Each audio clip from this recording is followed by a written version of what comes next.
Hey yo, thanks for tuning in to Celeb Source. It's the backup channel backing Celeb up and bringing you all the breaking news.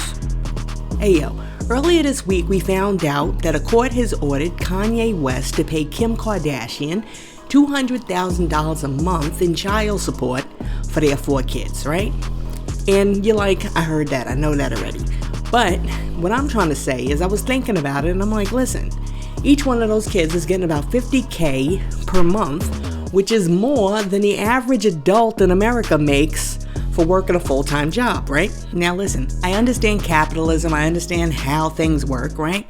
But I'm thinking about all the teachers who are out there, all the blue-collar workers that are out there working their fingers to the bone, and they're not making 50 in a year, right?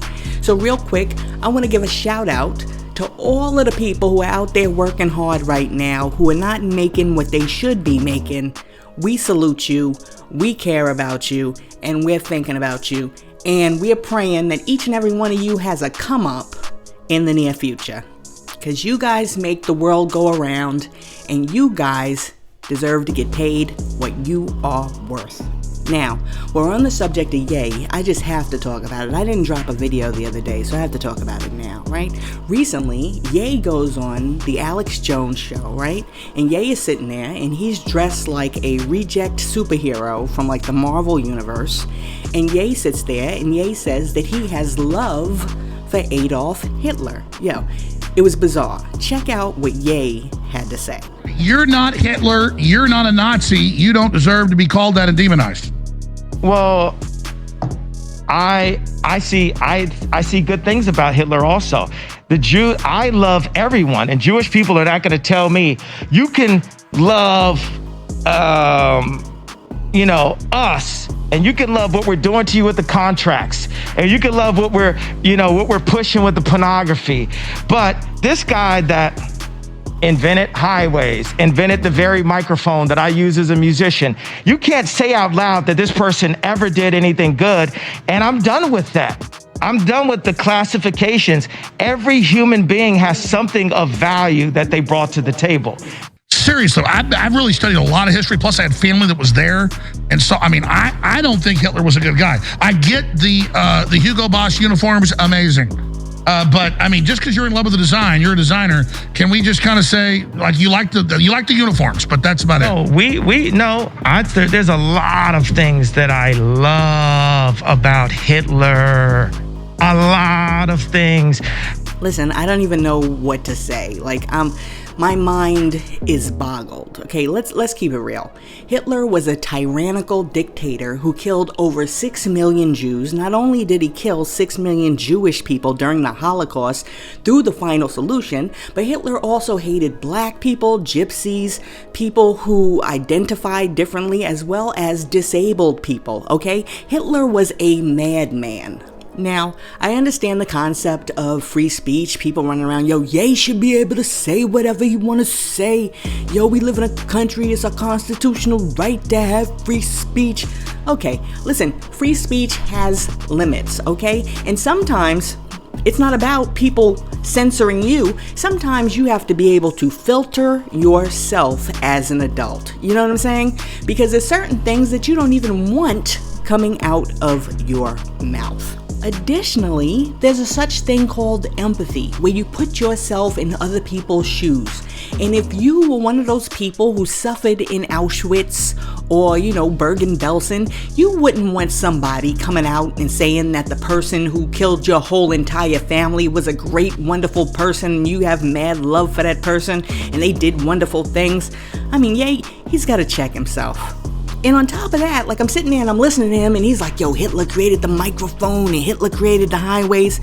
Listen, Hitler did not create the microphone and Hitler did not create highways, right? So whereas most people are now thinking Ye is crazy, Ye needs to get back on his meds, Ye is wilding out.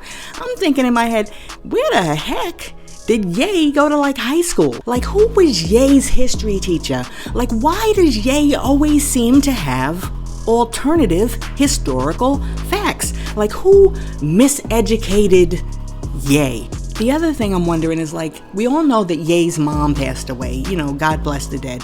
But like, Ye doesn't have any other family. Like, where are the aunts? Where are the uncles? Where are the cousins? Where's like the old godmother? You know, like, how come nobody in his family has pulled this dude to the side and had a conversation with Ye? I mean, if you really care about your fam, you need to have a conversation with your fam and check them or do some sort of intervention, because this dude is out of control right now. I'm telling you, this dude is on there looking like Deadpool, right? And he's talking to a hand puppet, and like, where's the fam? Come on, people, where is the fam? Look, if you are related to Ye or you know Ye personally, I admonish you right now to go get your boy. Go get your boy. Now, I don't even want to talk about Ye anymore. I don't even want to talk about Kim K anymore. But it's like I'm Al Pacino in The Godfather, and every time I try to get away, they just keep on pulling me back. Look, by now we've all heard the rumors, and before Ye was ready to make the final break with Kim K, he decided to post this. Quote, "Let's break one last window before we get out of here. I caught this guy with Kim." End quote, right? And then he posts a picture of Chris Paul. Oh, jeez. Listen, I don't understand what you guys are all like seeing in Kim K. This is like crazy to me. I'm like, why would you want to be with the chick that Ray J smashed, that Kanye smashed, that Pete Davidson smashed? I mean, like, yo, what is wrong with y'all? Look, by now, Kim K's backside is looking like an international passport because all of these dudes have put their stamp on it. I don't get it. Like, why would you even want to dribble up and down on that backcourt, Chris Paul? I'm so disappointed. Well, in response to the rumor, somebody who's close to Kim Kardashian's camp came out and said, quote, "This is not true, and sadly it's an ongoing pattern with Kanye, attacking Kim to redirect everyone's attention after a day of crazy antics where he has said every hateful and offensive thing he can possibly dream of. He has a history of falsely accusing her of also having affairs with Meek Mill, Drake, and countless others. Kanye has for years deflected his own awful behavior, infidelities, and obsession with porn and sex addiction to abuse and shame Kim. She wants to be left alone so she can focus on the well-being of their children." End quote. Listen, this is all I'm going to say. If you got an extra 3, 4, 5, 6, 7, 8 minutes and you have nothing to do, I need you to say a special prayer for those kids north, south, east, and west. I need you to really put in the gusto so that the Lord hears your prayer. Oh my goodness, these kids need all the help they can get. Listen, on to the next story. According to reports, it seems as if our boy Offset is back in action. This weekend, Offset performed at Miami's Mega Club 11's Art Week party. During his set, he paid tribute to his late cousin Takeoff, and he performed hits which included Clout and Bad and Bougie. And during his performance, he said, "We're doing this for my brother," and he told the crowd, "For Takeoff, let's do this-ish." Offset's performance marks the first time that he's performed since Takeoff's tragic death. And according to sources, Offset and Cardi B were dancing and drinking and having a great time. And Offset even threw some dollar bills in the air saying, "We're doing this for Takeoff." Listen, I'm glad to see Offset and Cardi B out and about, and I'm glad to see that amidst all the tragedy that they're able to have a little bit of normality, right? So I'm sure there's a couple of people out there going to be like, yo, wow, was they out partying? That's mad disrespectful. One, I'm sure that Offset got paid for his performance. And two, you know, sometimes you get to a point when you're mourning where you've cried all that you can cry. And you have to twerk some of that mourning away. You know what I'm saying? You gotta shake some of that sadness out. You gotta shimmy some of that sadness out. You gotta two-step some of that tension away. You gotta drop some of that sadness like it's hot. Listen, you know what I'm talking is real talk. Look, on to the next story. It seems like ever since Tupac died in '96, people have been making predictions as to who's gonna be the next Pac, right? So now Benzino has popped out of nowhere and he wants to share his thoughts. According to Benzino, Lil Baby is the Pac of this generation. Benzino said, quote, I've been around hip-hop since day one, and out of this generation of rappers, Lil Baby is the most influential and important at this time. He, like Pac's influence, can help turn around young black men to elevate their lives from the streets to a better life. He's special. Trust me, I know. He's really from and with that ish and talks that street talk, but he also raps about positive elevation and change like Pac. He never beefs online, helps his people, raps about it, and you can see his maturity, not just on the mic, but in real life. He's this generation's Pac, end quote. Listen, I hear what Benzino's saying. I like Lil Baby. I think Lil Baby is doing his thing, but I'm not ready to elevate him to the status of Pac. Not just yet. He's still in the little baby diapers. I gotta see him walk the walk a little longer before I'm getting ready to give him that status. You know what I'm saying? What do you think? Do you think Lil Baby is this generation's Pac? Let me know in the comments. But while we're talking about Lil Baby, let's switch it up real quick and let's talk about one of Lil Baby's mamas, okay? Let's talk about Jada Cheeves, aka Jada Waiter, right? Jada's a social media influencer with over 6 million followers on Instagram, 142,000 on Twitter, 326,000 followers on YouTube. Apparently, there are people out there who care what this chick thinks, right? So in a recent chat, Jada Waiter was talking about the type of guys that she likes to date. And Jada Waiter said, quote, I feel like if you want to be my ninja, you gotta be hood. I only F with hood ninjas. I don't want nothing that's not hood. You gotta carry a gun. If you don't carry a gun, I don't want you in my space.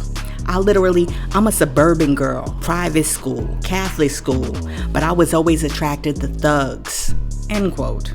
Listen, what's wrong with these young girls? I mean, if you're gonna become a social media influencer, then influence the younger people in the right direction.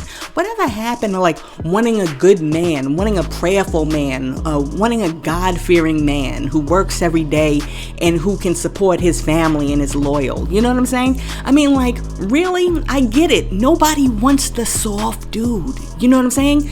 But, this whole idea of I want a thug, I want this hard rock dude, I need my man to beat me every day so I know he love me.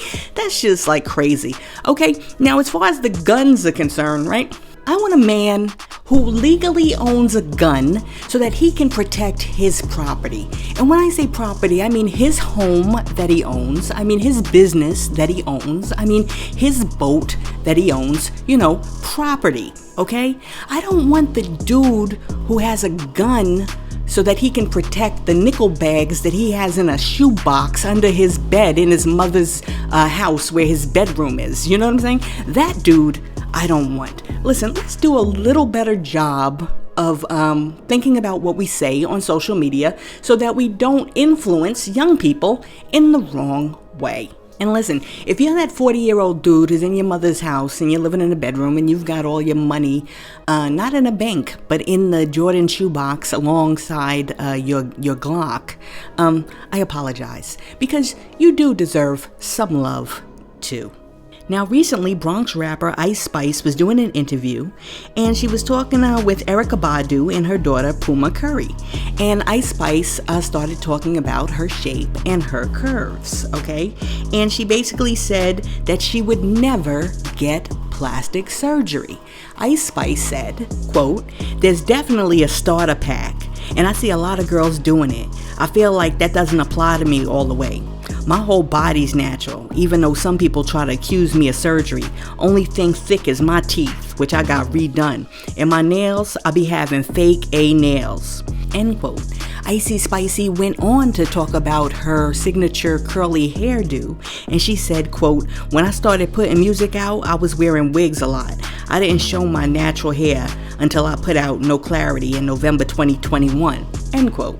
As you know, I am not a fan of Icy Spicy. I'm not a fan of the rapping. I'm not a fan of the booty clapping. I'm just not a fan of what she's put out. I'm not a fan of munching, right? But I will give credit where credit is due. And I appreciate the fact that she says she appreciates her body in its natural state. I also appreciate the fact that she said she's going out there with her natural hair. She is able to go out on stage and she feels confident going out there with her natural curls. Okay, and I would like to see more black women doing this, because we don't all need the 40-inch Hawaiian silky lace front weave. We don't all need the 20-inch lashes. We don't all need the 10-inch baby hair curled up over the forehead. Like, this is not mandatory to rapping, and I'd like us to switch up the repertoire a little bit, okay? I don't know what they're doing in hair salons. You know, I don't know if like they're only giving out like one style nowadays, but to all my beauticians and cosmetologists,